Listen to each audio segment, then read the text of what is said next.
Returning to Samoa now, where just 5,000 people were vaccinated today as the medical teams raced against time to vaccinate the country's population against measles. People were told to stay at home today between the hours of 7 a.m. and 5 p.m, and roads were closed to non-essential services as medical teams travelled around the country vaccinating the young and old in their homes. Those who hadn't been vaccinated were told to leave something red outside their homes so that the medical teams would know if they needed a measles immunisation. But it seems the nation has a long way to go to reach its vaccination target. Our reporters Alex Perrottet and Logan Church were with the mobile medical teams today, and Alex joins us now live. Alex, the Samoan Prime Minister, Toia Lepa Sailele Male e Lenga Oi, said a short time ago that about 5,000 people had been vaccinated today. That seems like slow progress. Will they have to have more shutdowns?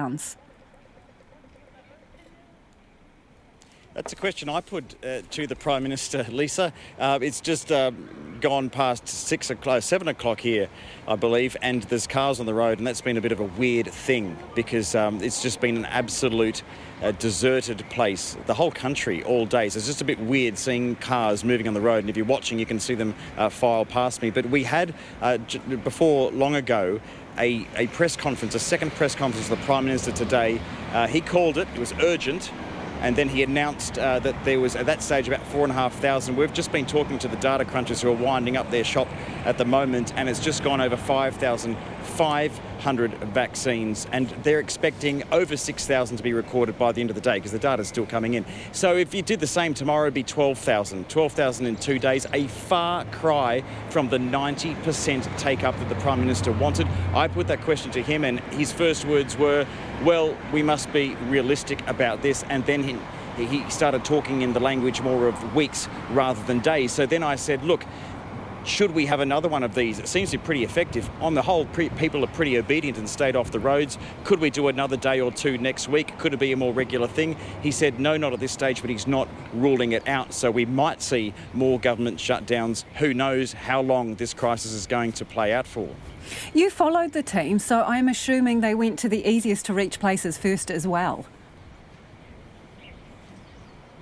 They did, and Lisa, I don't know, you might get the impression, the idea that here in Samoa, the most affected places are going to be the most remote areas because people can't actually get into the hospitals or to the capital to get an immunisation. But actually some of the hotspots, as we know, most of the deaths have been here in the capital, and this is where it spread from, this is where it arrived and spread out from. So a lot of them were the inner suburb /villages of Apia. So Whaleata was a place that we went to, Vaimonga.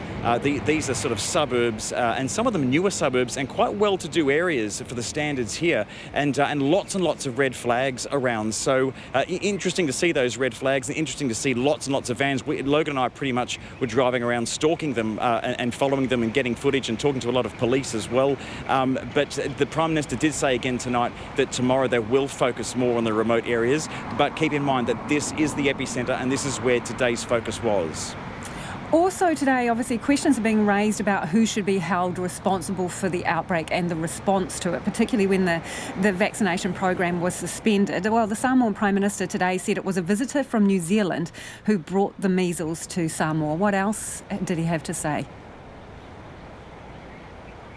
Well, he sounded a little bit like Winston Peters speaking to you the other night. He did not want to get into the blame game. He started waxing lyrical, as he tends to do, to try to get a few laughs here and charm the local journalists. He was saying, and the international ones for that matter, but he was saying, you've all read the Bible, you all know the story about Adam and Eve and the snake and everyone pointing the finger at each other. We're not going to get into that now. I only want questions based on the results today, the progress that we're making. But I'm talking to people around the country, and there's a lot of negativity.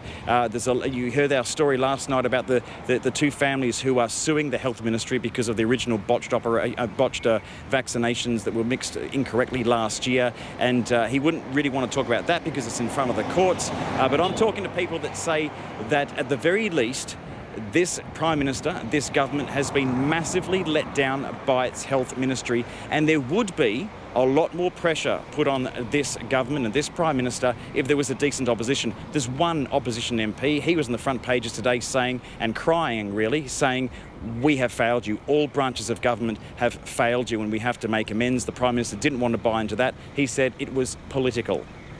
So what happens tomorrow, last day of the shutdown?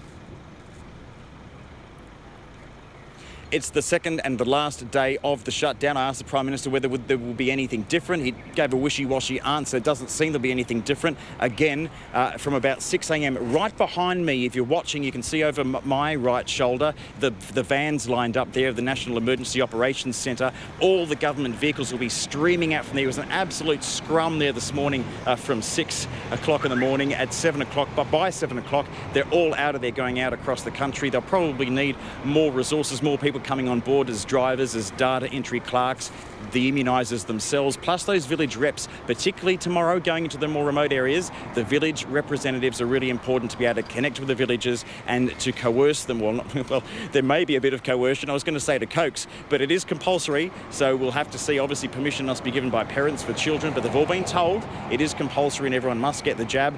I don't think we're going to get to 90% tomorrow, but they're going to be hoping here that there's a whole lot more that were immunised today.